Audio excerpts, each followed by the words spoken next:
العلم هو النور الهادي والمفتاح لكل الخير من يرد الله به خيرا.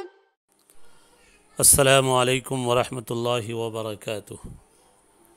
بسم اللہ الرحمن الرحیم. الحمد للہ رب العالمین والصلاة والسلام علی سید المرسلین وعلی آلہ واصحابہ اجمعین. عزیز طلبہ، ہدایہ خیرین جلد ثالث کا یہ سبق ہے. آپ کے سامنے ایک متن کی عبارت ہے. اخیر سے دوسری لائن ہے. یہ جامع صغیر کی امام محمد رحمۃ اللہ علیہ کی عبارت ہے. وَمَنِ اشْتَرَى جَارِيَةً وَقَبَضَهَا ثُمَّ تَقَايَلَ ثُمَّ اخْتَلَفَا فِي الثَّمَنِ فَإِنَّهُمَا يَتَحَالَفَانِ وَيَعُودُ الْبَيْعُ الْأَوَّلُ. تحالفی کا مسئلہ ہے، وہی بیان چل رہا ہے. باب التحالف. صورت مسئلہ پہلے سمجھ لیں. ایک باندی کو کسی نے خریدا اور اس باندی پر مشتری نے قبضہ بھی کر لیا. پھر کسی وجہ سے اقالے کی نوبت آ رہی ہے. بیع کو فسخ کر رہے ہیں دونوں. اقالہ جائز ہے بیع میں. بیع کو فسخ کرنا باہمی رضامندی سے. اقالہ ایک مستقل اصطلاح ہے فقہ کی. بیع کو فسخ کرنے کا نام، قول کو واپس لینے کا نام. قول سے اقالہ باب افعال کی خاصیت سلب ماخذ ہے. قول کو واپس لینا. اقال یقیل اقالتاً، بیع کو فسخ کرنا. شکا، شکایت کی. اشکا، شکایت کو دور کیا. یہ خاصیت باب تفعیل کی بھی ہے. مریضہ، بیمار ہوا. مرض یمرض، بیماری کو دور کرنا. اسی لیے نرس کو ممرضہ بولا جاتا ہے، جو خدمت کر کر کے بیماری کو دور کرتی ہے. یہ اور بات ہے کہ دوسری بیماری پیدا کر دیتی ہے. جی. وَمَنِ اشْتَرَى جَارِيَةً وَقَبَضَهَا. مسئلہ یہ ہے کہ ایک باندی کا سودا ہوا، قبضہ بھی ہو گیا مشتری کا، لیکن دونوں نے باہمی رضامندی سے بیع کو فسخ کر لیا. بیع فسخ ہو گئی. ابھی مشتری نے اس باندی کو واپس نہیں کیا بائع کی طرف کہ مقدار ثمن میں اختلاف ہو گیا. مشتری کہہ رہا ہے 500 میں 1000 میں نے ثمن دیا ہے. بائع کہہ رہا نہیں، 500 ہی میں بات ہوئی تھی، 500 ہی تم نے دیا ہے. مقدار ثمن میں اختلاف ہو جائے. متن کی عبارت مسئلہ یہ ہے کہ دونوں قسم کھائیں گے اور پہلی والی بیع باقی رہے گی. اقالے کا اعتبار نہیں ہوگا. دونوں نے قسم کھا لیا کہ تو یہ اقالہ ہی ختم ہو جائے گا اور بیع اول لوٹ آئے گی. یہ مسئلہ ہو چکا. یہ متن کی عبارت پوری ہوئی. آگے اب شرح کی عبارت شروع ہو رہی ہے. صاحب ہدایت کرے کہ یہاں پر جو تحالف ہے، دونوں سے قسم لینا ہے، یہ ہم نے نص سے ثابت نہیں کیا ہے. ظاہر بات ہے کہ نص سے مراد پیچھے جو حدیث آئی تھی اذا اختلف المتبایعان والسلعة قائمة تحالفا وترادا. دونوں قسم کھائیں گے، بائع اور مشتری. تحالفا وترادا، قسم کھانے کے بعد ایک دوسرے کے سامان کو وہ لوٹا دیں گے. اس نص سے ہم نے ثابت نہیں کیا ہے اقالے والے مسئلے کو. وجہ ظاہر ہے کہ اس نص کا تعلق بیع مطلق سے ہے اور یہ اقالہ ہے. اس لیے یہاں پر ہم نے جو تحالف اور باہمی قسم کو ثابت کیا ہے وہ نص سے ہم نے ثابت نہیں کیا ہے، اس لیے کہ اس حدیث کا تعلق بیع مطلق سے ہے اور اقالہ تو بیع کے فسخ کرنے کا نام ہے. والاقالۃ فسخ فی حق المتعاقدین ما اثبتنا التحالف فیہ بالنص. تھوڑا صفحہ پلٹ لیں آپ. یہ ہے عبارت آپ کے سامنے. کہہ رہے کہ وَنَحْنُ مَا أَثْبَتْنَا التَّحَالُفَ فِيهِ بِالنَّصِّ. ہم نے اس مسئلے میں بیع اقالہ جو ہو گئی، اس میں ہم نے تحالف کو نص سے ثابت نہیں کیا ہے، اس لیے کہ نص جو وارد ہوئی ہے یہ بیع مطلق میں ہے اور اقالہ تو متعاقدین کے حق میں فسخ کا نام ہے. پھر سوال یہ ہے کہ کس سے اس کو ثابت کیا ہے؟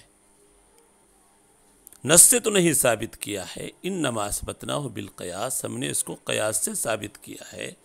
قیاس سے کیسے ثابت کیا؟ سمجھیے، پیچھے کا مسئلہ یاد ہوگا آپ کو، جہاں پر وہ حدیث آئی تھی اذا اختلف المتبایعان والسلعۃ قائمۃ تحالفا وترادا، اسی حدیث کے پاس یہ مسئلہ آیا تھا کہ بائع اور مشتری کا اختلاف ہوا مقدار ثمن میں، تو دو صورتیں ہیں، یا تو بائع مبیع حوالے کر چکا ہے یا مبیع حوالے نہیں کیا۔ اگر بائع نے مبیع حوالے نہیں کیا ہے تو دونوں قسم کھائیں گے، کیوں؟ دونوں مدعی بھی ہیں، منکر بھی ہیں۔ بائع گویا مبیع حوالے کرنے سے منکر ہے کہ جب تک ہم کو زیادہ پیسے 1000 روپے جو جس کا ہم دعویٰ کر رہے وہ پیسے ہم کو نہ ملے، ہم مبیع حوالے نہیں کر رہے۔ اور مشتری ثمن کی زیادتی کا منکر ہے، ثمن کی زیادتی کا دعویٰ، کمی کا دعویٰ کر رہا ہے، سقوط کا وہ دعویٰ کر رہا ہے۔ دونوں میں سے ہر ایک مدعی بھی ہیں اور منکر بھی ہیں، تو وہاں دونوں سے قسم لی جائے گی، اور وہاں دونوں سے قسم لینا موافق قیاس ہے، چونکہ دونوں میں سے ہر ایک منکر ہے، بائع مبیع حوالے کرنے کا منکر ہے۔ تو ہم نے جو اس مسئلے کو قیاس کیا ہے، اقالے والے مسئلے میں بھی گویا اب مشتری بائع کے درجے میں، چونکہ جب اقالہ ہو گیا تو اب مشتری نے ابھی مبیع واپس نہیں کیا ہے بائع کے، تو یہ مشتری اب بائع کے درجے میں ہو گیا، اور یہاں پر اب جو قسم لینا ہوگا اسی مسئلے پر قیاس کرتے ہوئے، جہاں پر بائع نے مبیع کو حوالے نہیں کیا تھا تو وہاں پر جانبین سے قسم لی جائے گی۔ اس اقالے والے مسئلے میں بھی جانبین سے قسم لی جائے گی، اس لیے کہ مشتری نے اب مبیع کو حوالے نہیں کیا ہے کہ ثمن کی واپسی کی مقدار میں اختلاف ہو گیا۔ لأن المسألة مفروضة قبل القیاس قبل القبض، اس لیے کہ مسئلہ جو فرض کیا گیا قبضے سے پہلے کا، یعنی مشتری نے ابھی بائع کو اس مبیع واپس نہیں کیا اور بائع نے اس مبیع پر واپس قبضہ نہیں کیا اقالے کے بعد، اور مبیع پر قبضے سے پہلے قسم لینا موافق قیاس ہے، والقیاس یوافق علی ما مر، اور قیاس اس کے موافق ہے، جیسا کہ یہ بات گزر چکی ہے، پیچھے مسئلہ آ چکا ہے۔ جب موافق قیاس ہے، جو حکم موافق قیاس ہوتا ہے اس کے اوپر دوسرے کو قیاس کیا جاتا ہے، تو ہم یہاں پر اجارے کو قیاس کریں گے بیع پر، یہاں نہیں۔ پہلے والے مسئلے میں ہم نے قیاس کیا اجارے کو بیع کے اوپر، وَلِهَذَا نَقِيسُ اِجَارَةَ عَلَى الْبَيْعِ، پیچھے مسئلہ آیا تھا جیسے بیع مطلق میں اختلاف ہوا، مبیع حوالے نہیں کیا بائع نے، دونوں قسم کھائے، تو اجارے والے مسئلے میں بھی موجر اور مستاجر کا اختلاف ہو جائے مقدار اجرت میں، ابھی کرائے کا سامان حوالے نہیں کیا گیا ہے، تو یہاں اجارے والے مسئلے میں بھی دونوں قسم کھائیں گے۔ دیکھیں اجارے کو بیع پر قیاس کیا، نقیس الإجارة علی البیع قبل القبض، اور وارث کو بھی قیاس کیا تھا۔ وارث کا مسئلہ یہ تھا کہ بائع اور مشتری کا اختلاف ہو جائے اور عاقدین میں سے کسی کا انتقال ہو جائے، اختلاف ثمن پیدا ہوا تو عاقدین کا مسئلہ ان کے وارث کی طرف بھی منتقل ہوگا۔ دیکھیں وہ سب متعدی، جو حکم موافق قیاس ہو اس کو دوسرے کی طرف متعدی کیا جاتا۔ ایک اور مسئلہ والقیمۃ علی العین، اس مسئلے کو ذرا غور سے سنیں۔ مبیع ابھی بائع کے پاس ہی ہے، بائع نے مبیع حوالے نہیں کیا ہے، ایک تیسرے شخص نے مبیع کو ہلاک کر دیا، اور وہ تیسرا شخص قیمت دے رہا ہے مبیع کی، اور بائع کے قبضے میں اب سامان تو نہیں، وہ قیمت ہے، تو یہ قیمت ہی مبیع کے درجے میں ہے۔ یہاں پر بھی اگر اختلاف ہو جائے مقدار ثمن میں تو دونوں سے قسم لی جائے گی۔ دیکھیں قیمت والے مسئلے کو بھی ہم نے قیاس کیا ہے مبیع پر، علی العین سامان پر، فیما اذا استہلک فی ید البائع، بائع کے قبضے میں اس کو کسی نے ہلاک کر دیا، مشتری کے علاوہ کسی شخص نے، غیر المشتری استہلکہ کا فاعل ہے۔ یہ سب مسئلے میں دیکھیے ہم نے یہ سارے مسئلوں کو بیع مطلق پر ہم نے قیاس کیا، جہاں پر بائع نے مبیع پر قبضہ نہیں دلایا تھا، تو یہاں پر ہم اقالے کو قیاس کریں گے۔ جب اجارے کو قیاس کیا جا سکتا ہے، وارث کو عقد پر قیاس کیا جا سکتا ہے، مبیع ہلاک ہو گئی، بائع کے قبضے میں کسی غیر نے ہلاک کیا، تو قیمت جو مبیع کی جگہ پر قیمت والے مسئلے کو قیاس کیا جا سکتا ہے، تو اقالے والے مسئلے میں بھی جبکہ مشتری نے بائع کو سامان واپس نہیں کیا، صرف بیع کو فسخ کیا، اس مسئلے کو بھی ہم اس کے اوپر قیاس کر سکتے ہیں۔ جو حکم موافق قیاس ہو اس کو دوسرے کی طرف متعدی کر سکتے ہیں۔ ہاں اگر مبیع پر قبضہ کر لیا مبی پر قبضہ کر لیا ہے بائع نے، یعنی مشتری نے لوٹا دیا اقالے کے بعد، اب قسم نہیں لی جائے گی دونوں سے، وجہ ظاہر ہے قسم نہیں لی جائے گی۔ فلا تحالف عند ابی حنیفۃ و ابی یوسف رحمہم اللہ، قسم نہیں لیں گے، کیونکہ اب یہاں پر بائع کے طرف مبی آ چکے، اب اس کو ہم نص سے بھی ثابت نہیں کر سکتے دونوں کی قسم کو، چونکہ نص جو وارد ہوئی ہے وہ بیع مطلق کے سلسلے میں، اور یہ مسئلہ اقالے کا ہے۔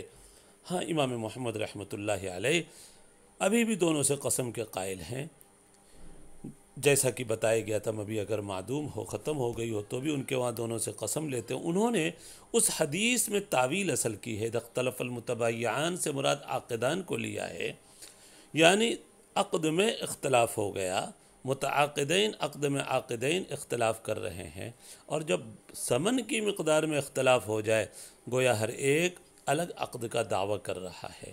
مشتری ایک الگ عقد کا دعویٰ کر رہا ہے جس میں ثمن کی مقدار 500 ہے، بائع ایک الگ عقد کا دعویٰ کر رہا ہے گویا کہ جس میں ثمن کی مقدار 1000 روپے، تو انہوں نے نص کے اندر تعویل کی، یرى النص معلولا بعد القبض ایضا، چونکہ امام محمد رحمۃ اللہ علیہ نص کو معلول سمجھتے ہیں قبضے کے بعد بھی، اس لیے ان کے نزدیک دونوں صورتوں میں قسم لی جائے گی، دونوں سے قسم لی جائے گی، تحالف جاری ہوگا۔